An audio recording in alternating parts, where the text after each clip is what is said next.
How to fix Google Authenticator app not working issue.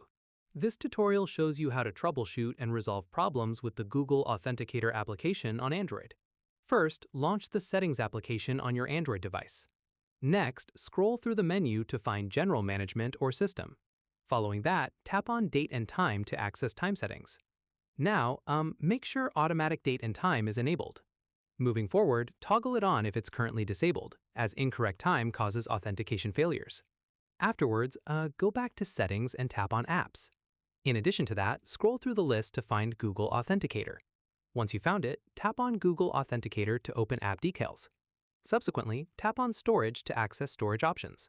Moreover, tap on Clear Cache to remove temporary files that might cause issues. Afterwards, if clearing cache doesn't work, tap on Clear Data as well. Then, be aware that clearing data will remove all saved accounts from the app. Within the section, if the issue persists, go back to the app info page. Alternatively, tap on Uninstall to remove Google Authenticator completely.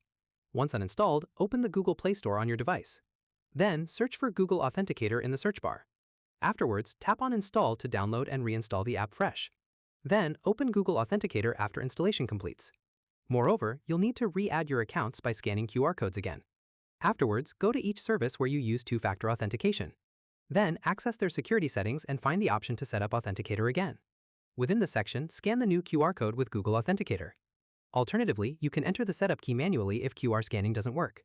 Once added, verify that the codes are generating properly every 30 seconds. Then, test logging into your accounts using the new authentication codes. Afterwards, your Google Authenticator app should now be working correctly. Then, make sure Automatic Date and Time stays enabled to prevent future issues. And that's it. If this tutorial helped you fix Google Authenticator app not working issue, give it a like, subscribe for more troubleshooting guides, and tap the bell icon for notifications. See you in the next one.